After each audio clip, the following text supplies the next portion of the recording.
Welcome, everyone. Welcome to our webinar, Building Bridges in Federal Contracting, Winning Through Relationships. Excited to host an amazing panel. It's January, it's New Year, new goals.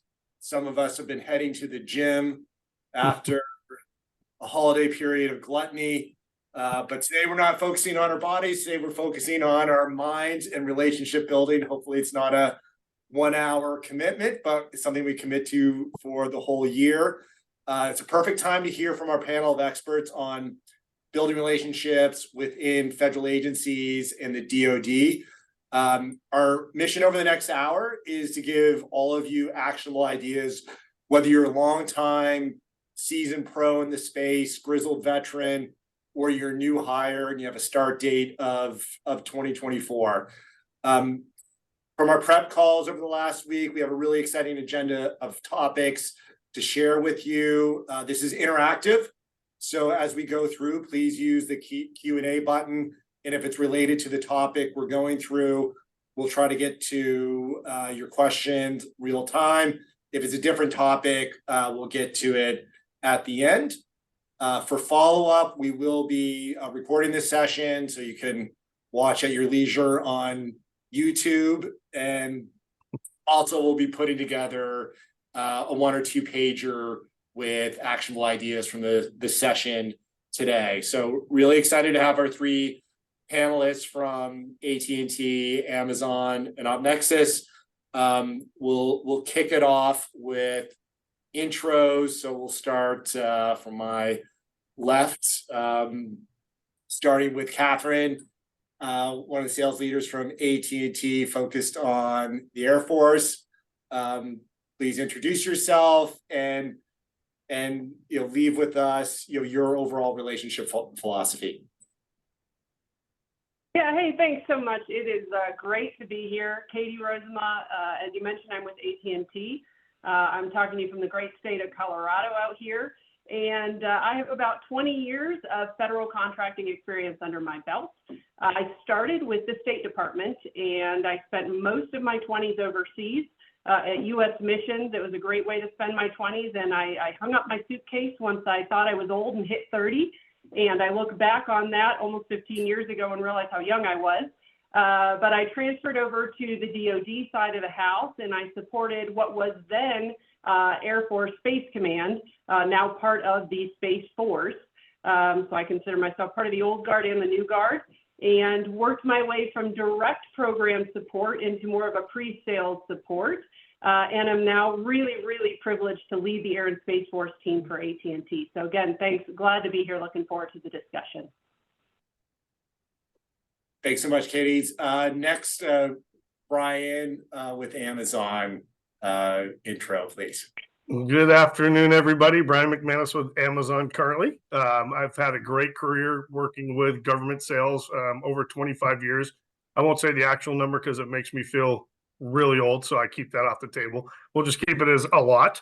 I think my overall sales philosophy in all the companies I work for, from UPS to Cintas to Grainger, and now Amazon, is always the same. You work really, really hard to create your network, to establish your contacts, and you got to work really hard, if not harder, to maintain those contacts. And that's going to come from you. Your network isn't going to magically reach out and touch you and see how you're doing and be warm and fuzzy. You've got to maintain that relationship, which means you have to work on it. You have to spend some time every day, calling through your contacts, reaching out to folks, just touching base. Because you never know where someone's going to be in the future. They may be a key contact down the road. So everyone I treat like gold, and I work hard to maintain that. Awesome. Thanks, Brian. So we've heard from a couple of our panelists. So let's go to NITEC, OpNexus, a little bit on your background and relationship philosophy. Thanks, Michael. Great to be here. Great to follow Kathy and Brian with their small organizations. I'm not even sure people know what AT&T and Amazons are. So, my name is Nate Grias. I lead the federal practice here at OpNexus, and I've been in GovTech world for I would say the past decade, a little over, and one of the things when I was thinking about the question in terms of my relationship philosophy, I couldn't help but think back to my my background as a first generation immigrant, right? So you really value your relationships when they've been taken away from you. So for me, having lost my entire network, mind you, I was 13 when I moved, so it wasn't a massive network, but like having to kind of restart, I really value those relationships. And for me, it's always a long-term investment, right? Think marriage versus dating. So it's something that I have to look at it as from a long-term perspective, because if you tie it to just a short-term one-off projects, it doesn't really allow you to brain space and fully take advantage of the value you can deliver, as well as what you may be getting in return as well. Thanks so much, nice. And I'm Mike Crosby, our moderator for today. I'm with Leadership Connect. I'm also a first generation American. So moving into the public sector space 6 years ago from the financial services space, I too got to start my relationships from ground zero, and can really appreciate what it's like to, everyone on this call today, to build relationships from scratch and what's involved. I always love the expression, the best time to build a relationship is before you need it. As a company, we work with about 40,000 users within federal agencies and contractors, and we hear that, build a relationship before you need it, more on the policy side, but I think it's good advice for anyone in the public sector community. So let's turn to our first topic, which I think is a great one. Maybe we'll start with Brian. It's all about establishing credibility. So what is your game plan for establishing credibility, both at a personal and company level when you're reaching out to DoD or any federal agency? Yeah, I think it's a great question. I think it's a twofold approach, really. You have to understand the org you're calling on, or the agency you're calling on, right? And with today's world, it's very easy to do research on an agency. I want to understand their mission statement. I want to understand their goals. I want to, know how they've been impacted by either recent legislation, or if they've won a new award, had a new contract awarded that they may need assistance with. So I want to kind of gather all that information ahead of time. That leads to me being able to go ahead and ask the questions I somewhat know the answer to already, and kind of steer the conversation initially. For the individual, I want to know as much about them as I can. How long have they been in their role is a key one, right? Do they really understand the org they're working with?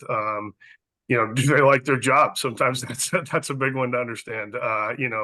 What are their challenges? What keeps them up at night? And by kind of honing in and finding out where they went to school, where they grew up, those are all things that can come up in conversation on that first either opening call or cold call, where you're really starting from ground zero. You don't know this person any more than you've seen maybe their picture on LinkedIn, or people can, Leadership Connect. You've seen those types of bios and things, and you can garner things from that, but it's not the tell-all, right?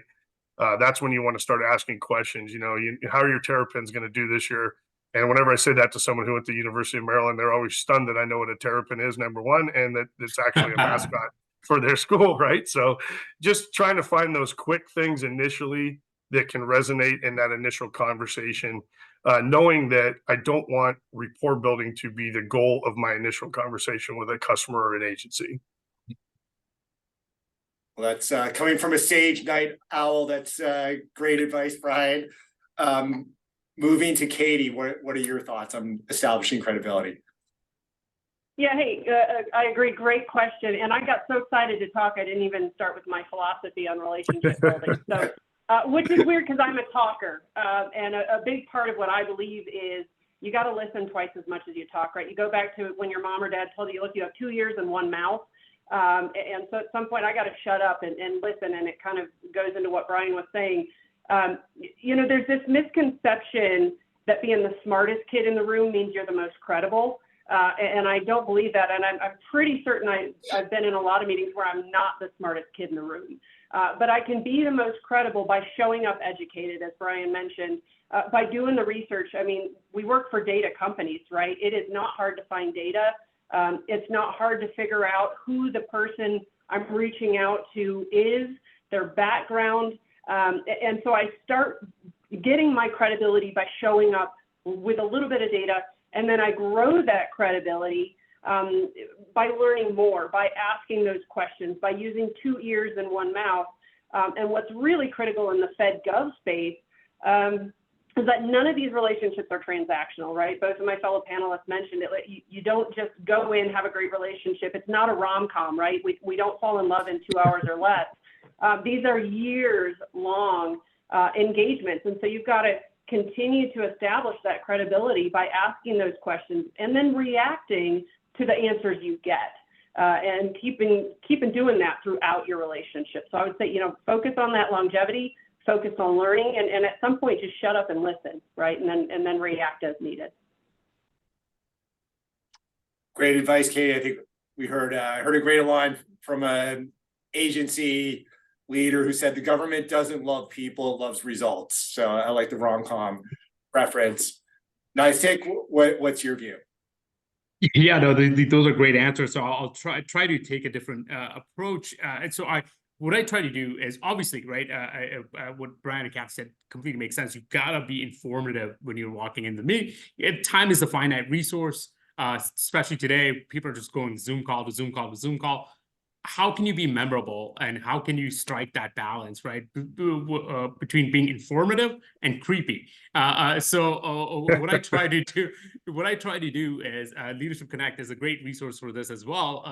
Allows you to pull up an account or individual that I may be talking to for the very first time. I try to identify what a common thread may be. It could be a university. It could be the city we live in. It could be their past, agencies they previously worked with, where maybe we deployed a solution or two. So understanding, or maybe there's a common thread to start from. That also allows you to be memorable, and B, also kind of take them off of that defensive front, right? And maybe establish some common rapport before going into what may feel like more businessy. But respecting their time is probably my number one thing.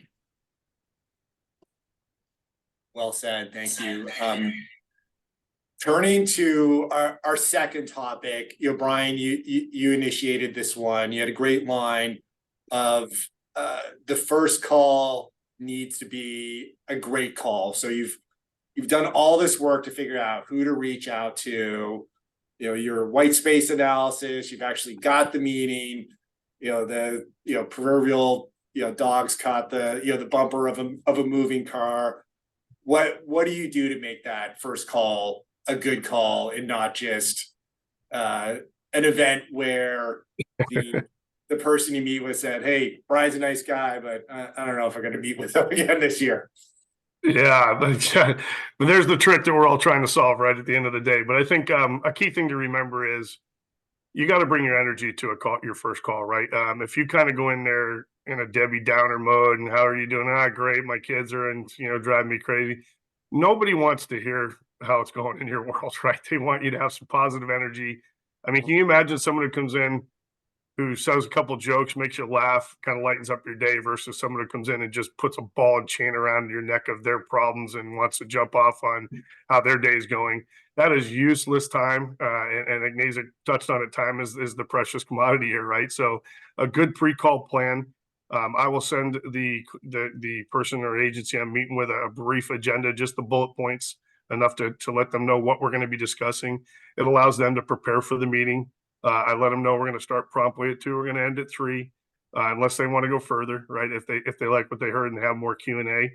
But it closes a bookend, and it has to do with not wasting people's time. So it's the number one thing you hear from customers, that they hate when their time is wasted. So if you've taken all this time to do the due diligence, you've done the background, you've done a good pre-call plan, you've sent them an agenda, and you want to go into that meeting with full speed into that meeting and let them know this is exactly what we're going to talk about. I'm prepared. I'm ready. My solution fits your problem based on previous discussions or what you're trying to solve, and stay upbeat the entire way. Take a pause on occasion and make sure your customer's still with you. A lot of folks go in and they just, for lack of a better term, throw everything at the customer that they possibly have heard from sales training or the new org they're working with or the product they have or what they've heard. melancholy stories, anecdotal evidence, things like that. And you don't get to the meat of why you're there. So don't forget why you're in that meeting. And remember, the whole time your goal is to build momentum towards a close or to build momentum towards the next meeting. And I think a lot of us lose sight of that. The other thing I do is when I'm done with that meeting, I'm asking them for the next appointment. If there's more that we need to talk about, it's a great time to do that rather than trying to chase them down afterwards with phone calls, emails, texts, to try and get on their calendar. You've got your calendar in front of you. They've got their calendar in front of you. Book that next call to keep things going. Awesome. I really like that. I like the Debbie Downer looms large in my household because I have to explain it over and over who that is to my age kids. Katie, like how do you make that first call great? Yeah, absolutely. Love the question. And I'm going to dovetail a little bit off what Brian said here. I think I heard him drop a read the room type reference. So I'll take that. And really the focus is a very big difference between marketing and meeting. And I think a lot of folks go into a first meeting with a marketing mentality, right? So I work for AT&T. If I want to market to you, I've got Lily to do that for me, right? She's going to tell you the best iPhone and when it's on sale. I need to go into the room and ask you, what do you do with your phone? Do you like your phone? How many videos of cats or dogs do you download? Do you call your grandma? Or do you just use it for, imagine this, to actually make phone calls, right? And I need to listen and have that dialogue with you because what you tell me you need is going to help me understand what I can offer you and how we can work together, right? So at the end of the day, I may not offer you an iPhone because you may not want an iPhone. You may need a beeper, right? You may need an old school rotary phone, or you may need one of those little bugaboo things with just the big numbers. I've got to listen. I've got to engage. And I would second what Brian said too, right? I've got to kind of set aside whatever's happened that day. It might have been the best day ever, might have been the worst. My customer doesn't care, right? They care that I'm listening to their needs because their needs are more important to them than mine, right? And I've got to keep that on that focus. So I would say, again, difference between marketing and actually meeting is having a dialogue versus going in with a monologue. So there you go. Awesome. Thanks, Katie. Naystick? Yeah, no, it makes me think about the commercial side of the business, right? Very often, commercial companies will, in the B2B world, will bribe almost somebody to take a meeting with a swag or Amazon gift card or what have you, right? We have this thing in federal, Kathy, I'll probably speak to it better than I can, called the FAR. You can't give them things, but to Brian's point, you can give them good energy. Right, you can make their life a little bit easier. They're not writing a personal check, right, for these transactions. So for me, what that means is coming to the meeting prepared and following up and giving them this little bit, right? Like, hey, don't worry about taking notes on this meeting. I'll take notes. I'll share with them after the meeting, so for your ongoing reference.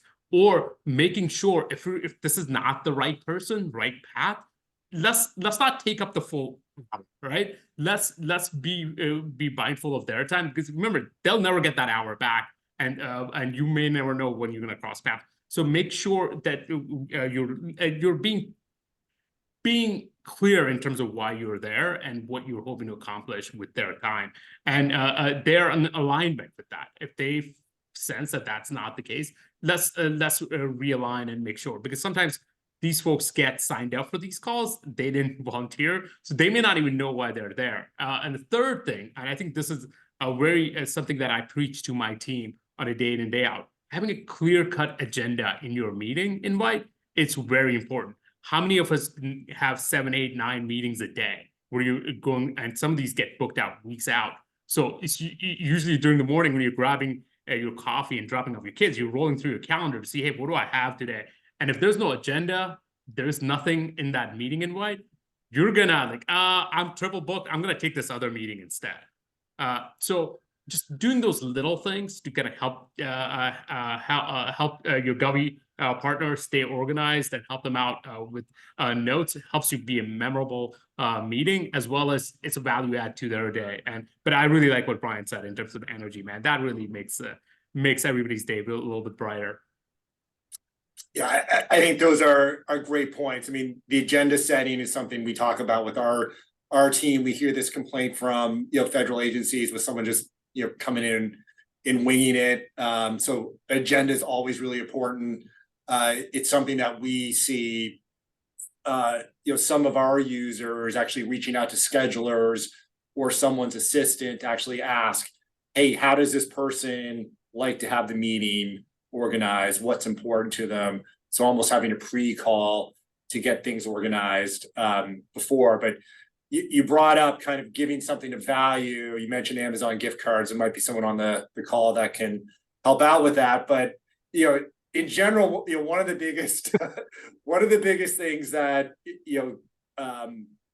agencies and clients in general are looking for is our next topic is being educated, learning, getting best practices. And when you read material from kind of Corporate Executive Board and Gartner talking about organizations getting bigger and more complex and decision-making getting more complex, and then the buying process being internalized. So by the time you hear about something as a problem as a contractor, it's been months of incubation internally.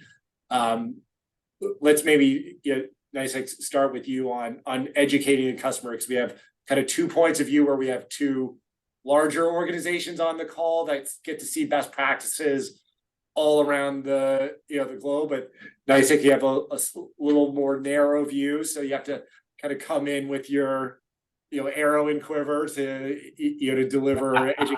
So maybe let's that fair point. We on day-to-day, throughout my GovTech career, I've primarily worked with small to mid-sized software companies that work with government on a very, very narrow use case. So we typically run into 2 types of personas, right? One is early adopter, wants to get ahead of curve, and second is a very risk averse, doesn't want to do anything that's going to break something. So understanding who you're talking to, who you're engaged with, I think goes back to the relationships you have. It's not a overnight sales cycle in government. Average sales cycle for us is anywhere from 8 to 12 months. On a regular on the CR years, who knows, right? So you really get to know who you're working with, and in order to help them, because sometimes they're not going to know what problems we may help them solve. For the early adopter personas, we try to tailor them and see what impact that this could have, and really try to drive that narrative. And for the risk averse one, we try to lead with who's done it first, where their counterparts, and to lead with that data and those logos, and kind of really help them ease into those decisions.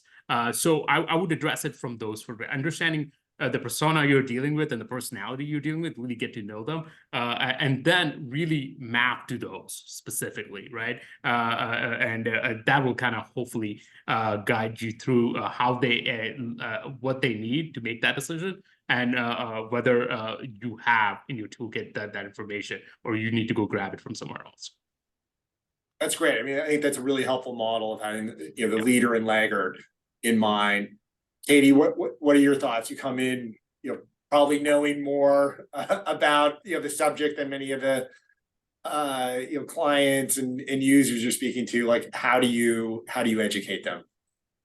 Yeah, and so AT&T, as folks may or may not know, we've been doing DoD work since World War I. So we literally had folks doing switchboard stuff for general purchasing. So we've got a little bit of history here that we can bring to bear, right?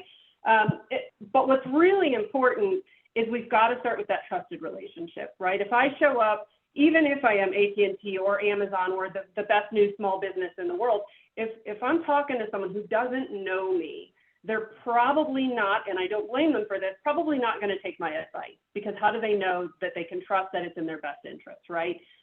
There tends to be a perception, and again, I don't blame folks for it. Hey, you're with the defense industrial base, right? You're out there to make money. You're a for-profit. Why should I believe that what you're doing is best for me? If I'm a couple years in and I've sat hip to hip with someone and we've shown that we are there and we're their partner, I've got a much better chance that if I say, look, sir, ma'am, GS, whoever, really let's consider this. And why I'm telling you to consider this is because, insert example here, right? We did this 2 years ago with a similar organization and we found it was much better. Or we didn't do this 2 years ago with a similar organization and it tanked. Learn from our mistakes. We can bring those, and I think we have to be honest about where we've been good, where we've been bad. And then we've got, the benefit as a very, very large organization. I can tap on the shoulder of my Navy brethren, my Army leaders, my, education leaders and say, hey, did you guys see this? What did you learn? How do we do it better for the Air Force, right? And I'm very competitive. I want my Air Force team to do it better than anybody. And then we've got those reach-ins, and I love small business. There's also this perception that the bigs don't love the small. We love the small because you've got something cool that I can go tap on your shoulder now and bring in, and you can just do the cool stuff and I can do the contracting stuff that I've been doing and that I get and that I can handle, and you don't have to worry about it. So really, to go back, we've got to have that relationship. We've got to have that partnership where our customers understand we're doing this to help. We're one team, one fight, and then we go from there. Awesome. Brian, same question. Yeah, I think, this comes back to your pre-call plan. You have questions for a customer based on your research, either of their org or them. And it could be about a recent award. Hey, you just guys got this big award for this new contract with the Navy. How's your supply chain? Are you going to be handling that influx of work? Those are open-ended questions. Pretty much anybody's going to have an answer for that, right? But it does gauge where they're at in their problem solve. So it's matching your product or service to whatever their current situation or issue or gap that they're trying to close. What is a business owner or what is a businessman, person in your role, what's keeping you up at night about your agency?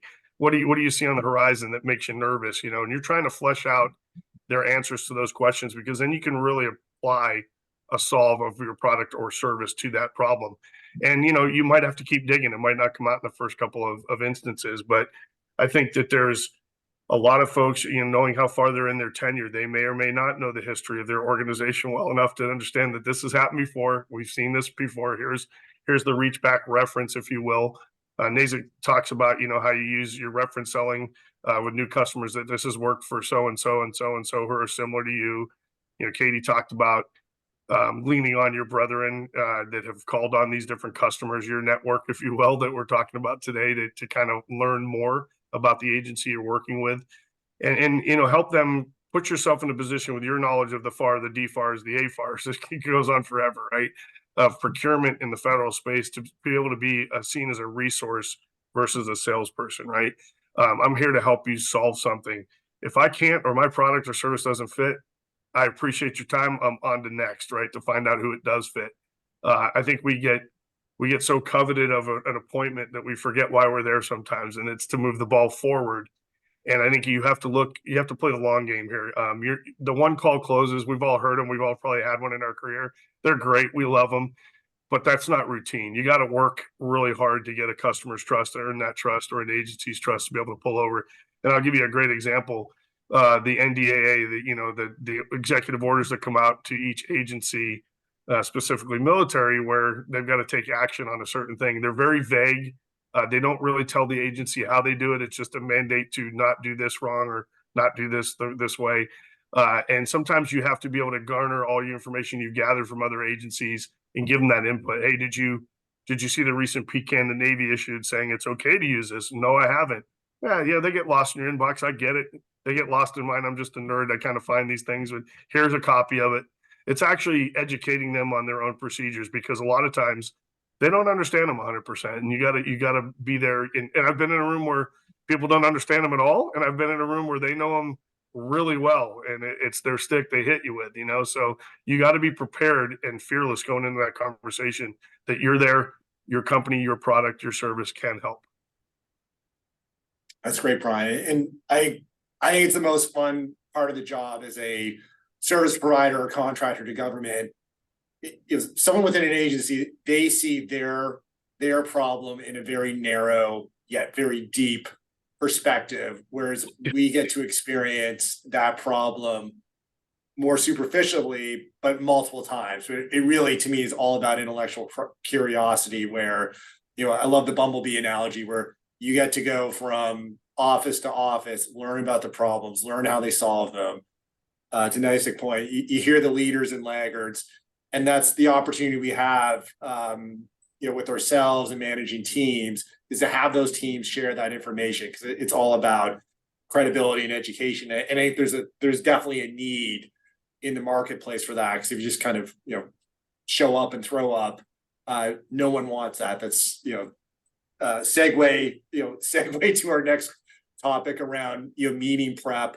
I would say the number one complaint we hear from federal agencies interacting with contractors is someone showing up unprepared. I think the worst case example was someone coming in and saying, "Hey, I'm a taxpayer. You need to meet with me." Maybe that works in local contracting, but no one within a federal agency or DoD wants to hear that. So meeting prep. Maybe Katie, we'll start with you, because you can spend hours and days prepping for a meeting, getting to know a territory and office. You can do stuff. We certainly have a product that helps do that on your way in an Uber, to the Pentagon or someone like that. What are your what's your best guidance on meeting prep? Yeah, absolutely. Love the question. So there's two types of meeting prep. One is there's putting together the slides. Who doesn't love putting together a good slideshow, right? And I would say you can absolutely over prepare with slides.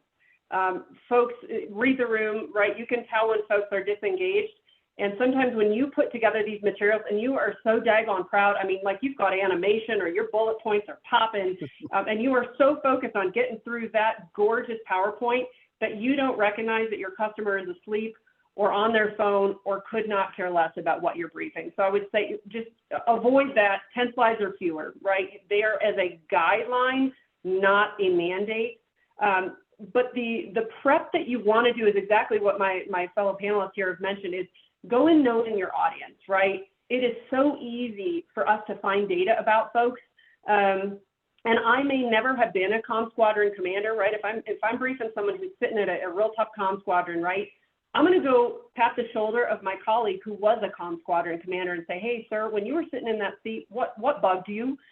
Or I'm going to talk to friends who have contracts where they're supporting comm squadron and say, "What are you guys bumping into? What's the issue here?" And then again, I'm going to go back to my old cheesy saying, I've got 2 ears and 1 mouth, right? So come in and not with the goal of putting your solutions into your customers' problems, but go in with understanding general problems, making them feel comfortable giving you the specifics, and then trying to address those problems. And your capabilities may fit great, or frankly, sometimes they don't, right? And sometimes you do have to reach out to that network that you've got and say, "Hey man, these guys are dealing with something. I know you've got a capability. We're a trusted partner here. We want to help these folks out at the end of the day." And that's the type of briefing and preparation that I think you really got to do, is just really focus on what do you think you're going to hear, then listen when you're there to whether that's actually what you're hearing, and respond accordingly. And for Pete's sake, don't come in with 4,000 slides. That's my one mandate. Just don't do it. Hard line on that. You had me, Katie, at the double-digit slides, but if I saw a quadruple, don't worry. Don't do it. Brian, meeting prep. What's too much? What's too little? Yeah, Katie, I love the death by PowerPoint reference. My God, we have all been in that meeting, right? And I think it goes back to what Nasik said earlier. It's time, right? Time is the most valuable resource and asset any of us have. If I could sell time, I would be on the top of the Forbes richest people list, without a doubt, right? Because it's limited, it's valuable, both your time and your contact's time. So if you're going into a meeting and you're winging it, or you haven't prepared, and you're going to spend 45 minutes of your hour meeting doing report building, and then realize, "Well, hey, we're running out of time. Listen, I got this I got to tell you about," and you start freaking out because you haven't done the prep work ahead of time and you haven't put value in that meeting, you're going to have a really hard time getting the next meeting with that contact, right? You've wasted their time. So the biggest caveat I would say is, be confident in your product or service. Know that you can connect the dot for your customer, because they are literally looking to get help connecting dots, right? Figuring out how to go and what steps to take to be successful as an org themselves. So you've got to make sure that you're hitting the mark. And if you're not confident in what you're selling or the product or service you're representing, then get confident, because that is your most powerful weapon. And if you're confident and you walk in knowledgeable, you ask the right questions, you move the agenda forward as you've laid out for the customer, I guarantee you will have success. guaranteed. Nasik, the same subject, but maybe add a different wrinkle to it. Like, Yeah. all of you are kind of A players, elite networkers. Maybe also address if you have a team and part of your team is not really doing great meeting prep. Any thoughts around kind of motivation, helping them along? No, absolutely. So we have a fairly young team, and a lot of this knowledge comes from having had those bad meetings, right? Having I think when Kathy was saying I was having PTSD, right? I was spend a month preparing a deck, only to roll into Pentagon, and the projector didn't work, right? And so it's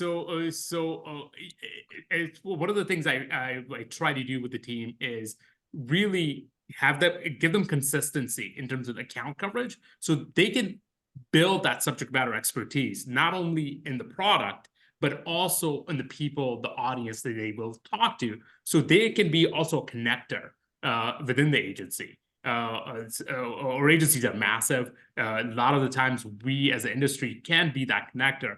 And one of the other things that we try to teach is being audible ready, right? You can have a plan. You can have a buttoned up agenda until the leadership shows up to the meeting and hijack the meeting. And now you gotta be able to be confident enough to meet them where they need you at that moment, while also not compromising on things that you want out of the meeting as well.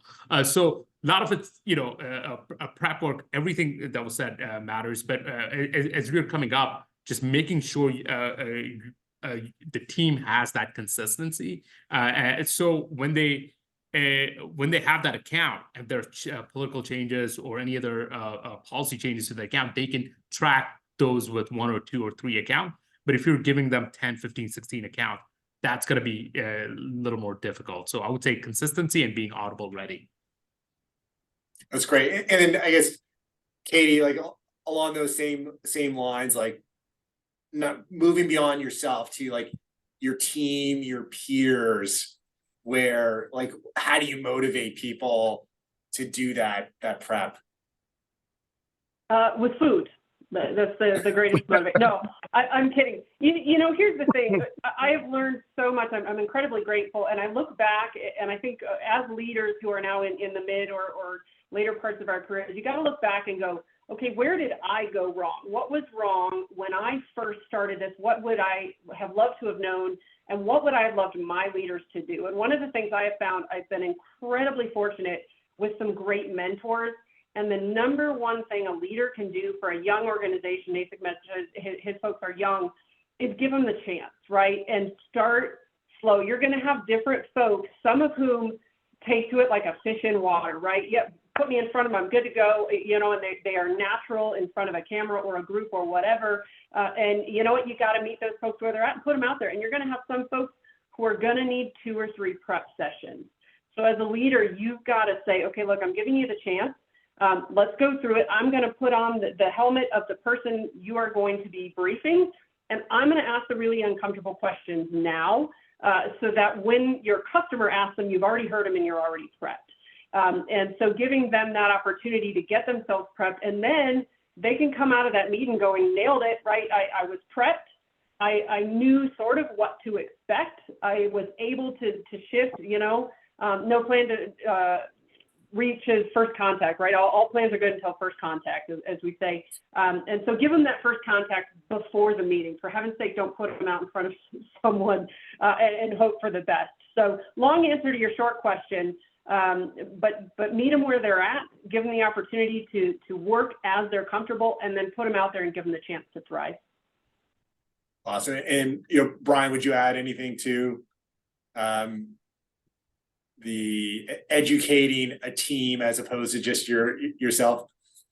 Yeah, I mean, you always want to share what works for you, and realize, to Katie's point, it's not a boilerplate. It's not going to work exactly the same for everybody in your group. But if you show them the value, by giving them a pre-call plan, hey, let me see your pre-call plan before we head into the meeting a couple days ahead of time. Have you worked on it? It's painfully evident if they have or they haven't, right? So you're trying to coach them as to reasons why you have a good pre-call plan.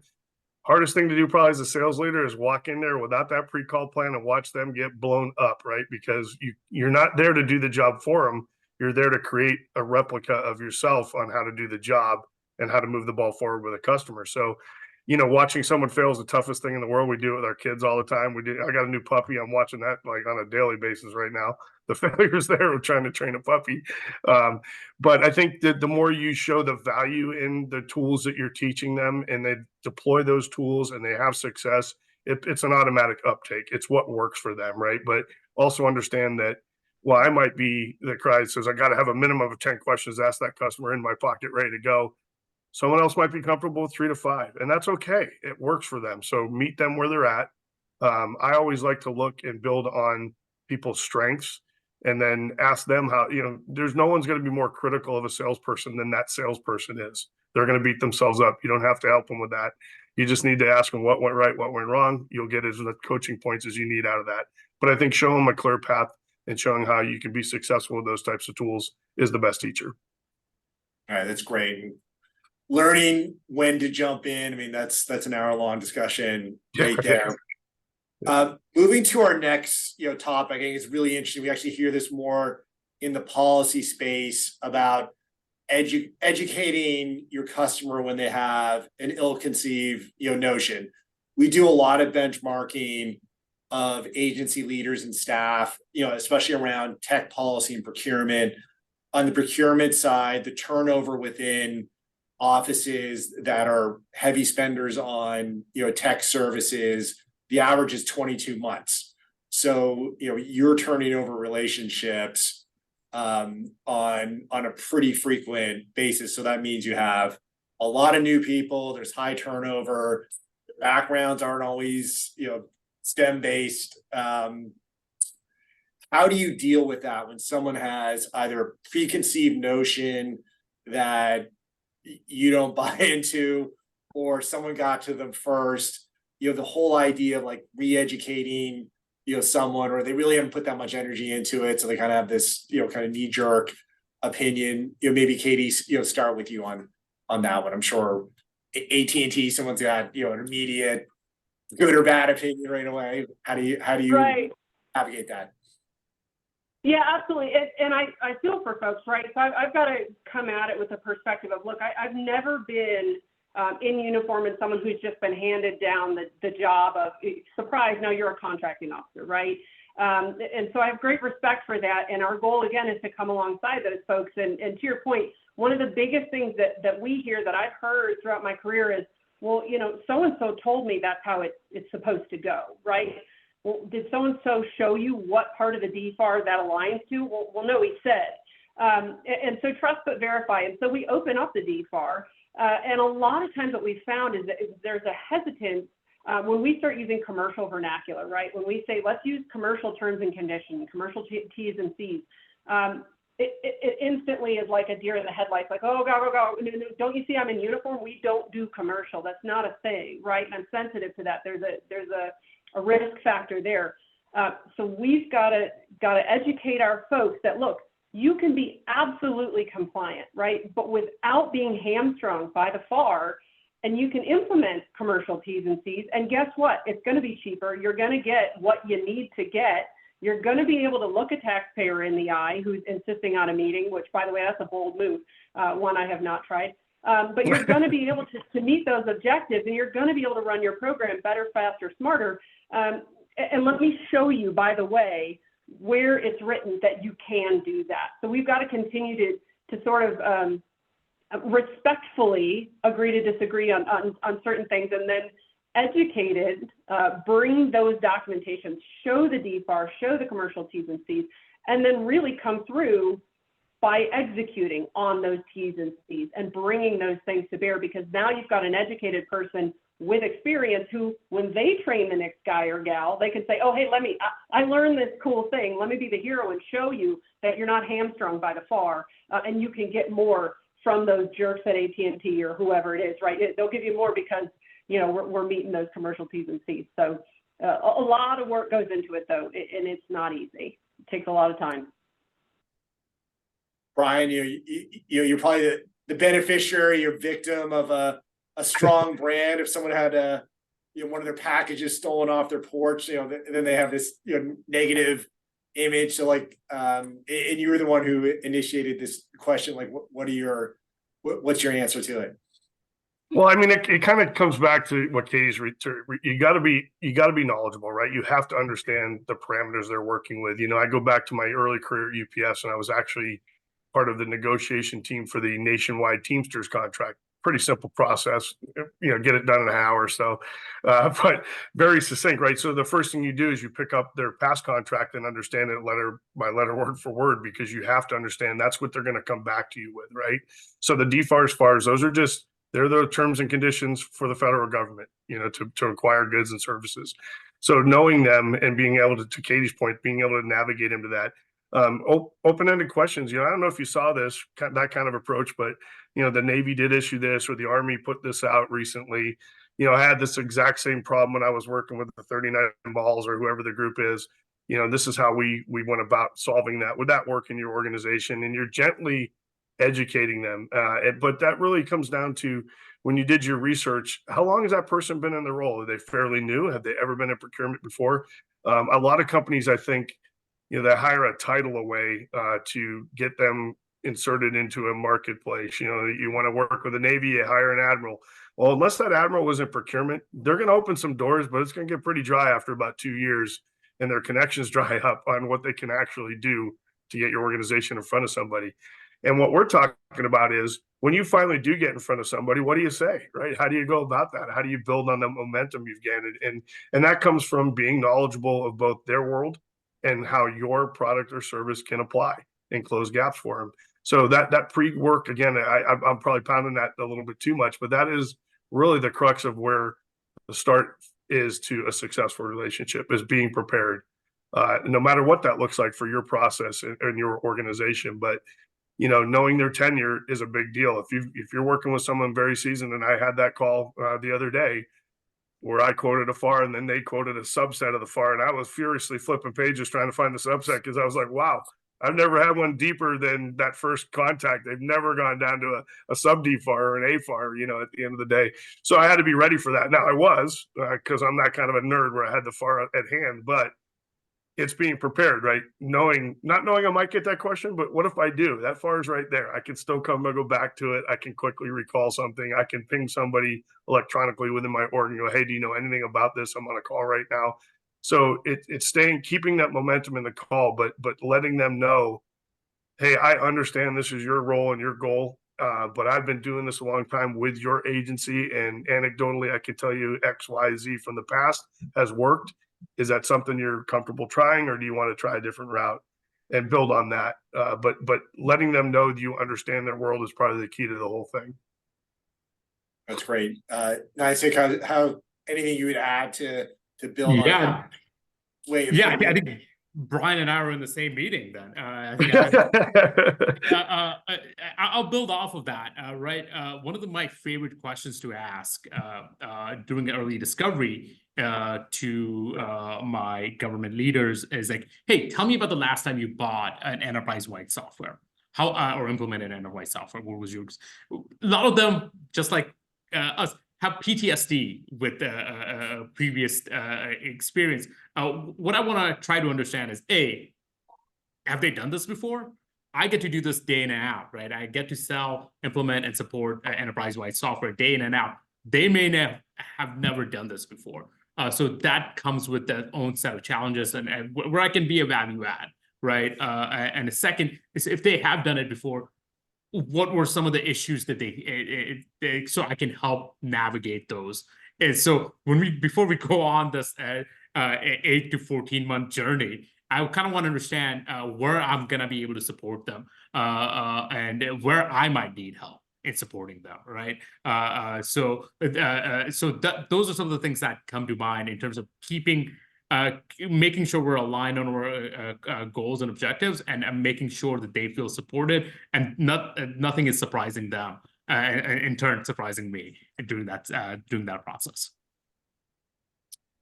Awesome. All right, so we're going to move to our next topic, but also our first Q&A question around process. So I did one of these panels a few years ago with Hill staff, and we were doing a session on what your veteran self would tell your early version of yourself, just working on the Hill. And the best line I heard is, this one gentleman worked on the Hill and had a PR agency, talked about by the time you graduate college, you've probably met everyone you need to meet to power your entire career from a networking point of view. The problem is you don't stay in touch with them. So 10 years later, someone's in a senior role and you're like, hey, I'm a fellow Eagle or Falcon. We went to school together. And they're like, who are you? And like, why did you stop communicating with me 10 years ago? So a lot of great kind of outreach teams and sales teams and policy teams talk about having a good process. And, the question is, you have an important contact, they move on, they leave, they kind of go off into the ether. So how do you maintain those relationships? So in general, when you think of your relationship building process, Isaac, let's start with you. Like, how do you go about doing it, prioritizing it? You don't have enough time to maintain relationships with everyone. So what's your approach for yourself and for your team? Yeah, no, that's a great question. And I the way I think about long-term investment, right?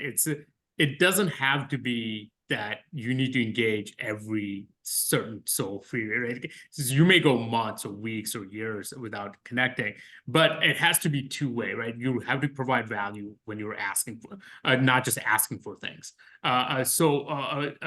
Going back to my team, right? One of the things I try to nudge my team to do is go out. I don't want to see you in the office. Go out, meet with people, talk to people, learn what their role's like. And common feedback I get, man, I went to that networking event and it was super awkward. So one of the things I try to do is what I call a rule of 4, right? You have to, if you commit to attending a networking event, you have to at least attend 4 of those events, because first time's always going to be awkward. You don't know them, they don't know you. Second time around, you might remember 1 or 2 people. Third time around, people are gonna come up to you that they remember you for. Fourth time around, someone's gonna be asking you to be a treasurer of the organization, right? It escalates fast, but consistency matters, showing up matters, and knowing that it's not always going to be productive or fruitful to what you want to accomplish, but sticking with it, and over time, you'll build those relationships, keep showing up, right? It's same thing in professional settings. I've now had the pleasure of working with same individual at Department of Labor across 3 different companies that I've worked with, right? In the CIO shop. And that's sometimes, he'll reach out to me now and ask, okay, can you guys help me with this one specific thing? And sometimes we can, and sometimes we can't. But in that case, I'll make sure I'll help him find who can. And I think that goes a long way. So just kind of making sure you are providing value and you're sticking with it, I would say. I like the rule of 4. We actually internally have a rule of 10, where by the 10th meeting, you're actually competent at listening as opposed to just focusing on talking. But I always feel bad for the first 5 people that you sit down with. Brian, what are your thoughts on process, especially in light of, Nasik mentioned, turnover and going from one organization to another. Brian, you've experienced some of that, so also think about that context. Yeah, I think that's what makes your contact strategy all the more key to your success, right? Because people do change agencies, people do grow and evolve in their roles. I'll give you a great example. I 30 years ago, owning a small business, working with a state procurement agency, always had to go through the receptionist first to get your meeting or get a meeting scheduled.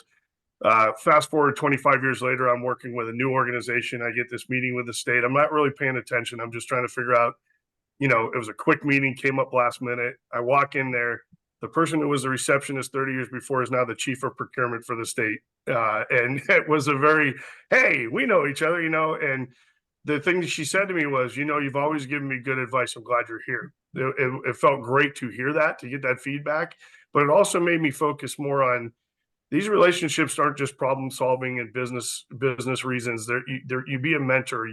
I'm keeping track of, marriages, kids graduating from college. I might see a football game with Purdue playing Illinois, and I know a guy on each team that was a very proud alumni. And I might hit him with a text message on a Saturday. Hey, how do you think team's going to do? It's just keeping that contact warm, if you will, but also not always about business. Be a little bit personal to a certain degree.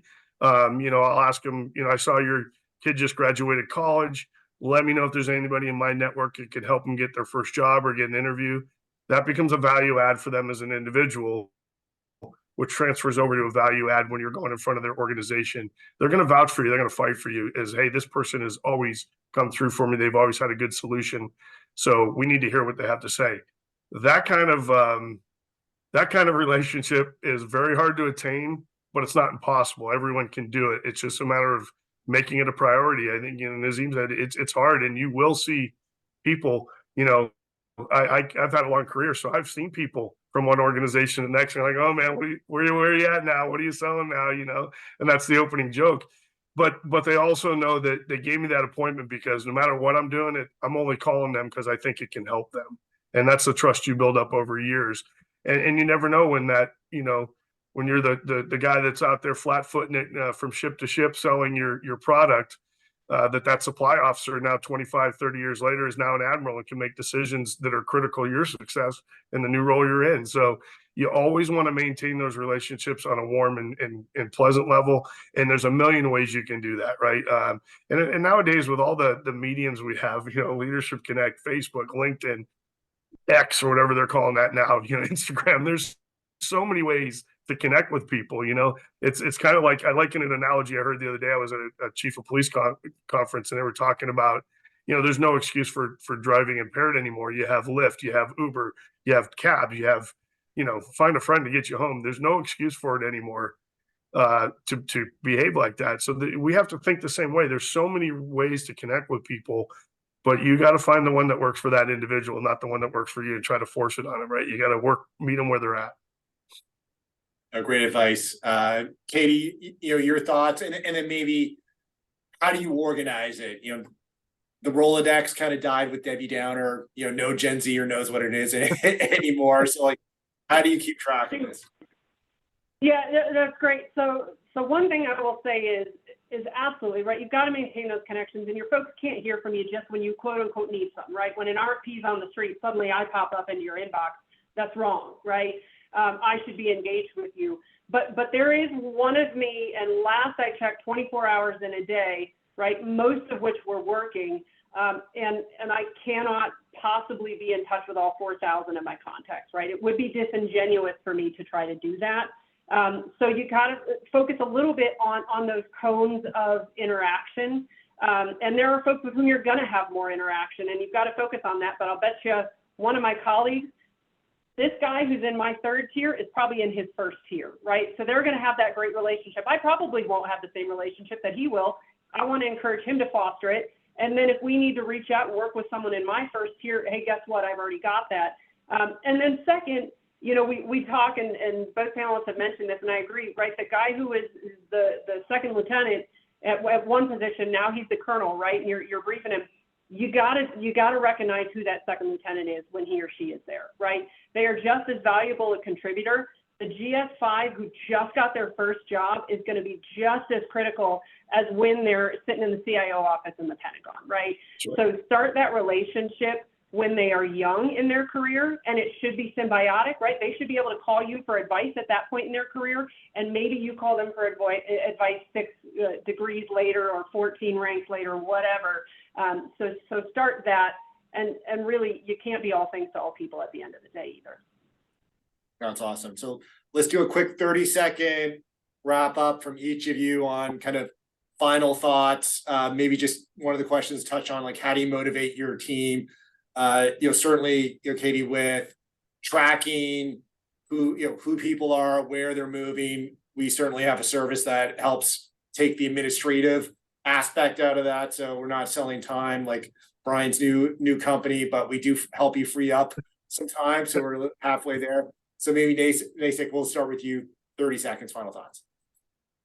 Yeah, no, the key characteristic that served me well throughout my career is being curious, right? I think if you're curious, not just about the project, the goal, but also an individual you're talking to and meeting with, I think that will be way more engaging, and it'll make the rest of what we're talking about here very natural, right? So I would say being curious, staying curious will go a long way. Awesome. Katie? Yeah, so I'll go back. We started with talking about credibility, right? That to me is so pivotal. I have got to be a credible partner, and I've got to put in the work. That means doing the research. It means understanding my customers' needs. It means showing up for them when they need me, not when I want to talk to them, and being really, truly consistent. 2 ears, 1 mouth, shut up, listen to what your customers need, and then meet them where they are at continually and consistently. Great. Brian? Practice your craft. This is like, salespeople are like athletes. We're competitive. We want to win all the time. Athletes don't just show up at game time. They work out. They do the things to get skilled at their positions. They work at it every single day. I would encourage you all to do that as salespeople. Get better at your role. Work with a continuous improvement mindset, right? Always try to be better and be ready for the next time. And we're all going to have moments where we win and moments where we lose. And anything good that comes easy is the next person's easy win. Trust me, because if you didn't fight for it and embed yourself with that customer and get sticky with them, you are ripe for having that walk right out the door the next day. So continue practicing, have that continuous improvement mindset, and get better at your job every day. Awesome. Great advice, Brian. So thanks very much to Brian, Katie, Nasik for an awesome 1 hour. So we're going to send this recording out to everyone, a quick follow-up. I think a great way to start the year, and appreciate the panelists' time and everyone who joined us today for this session. Thanks so much. Well, thanks for the opportunity. All right. Thank Cheers. you. Thank you.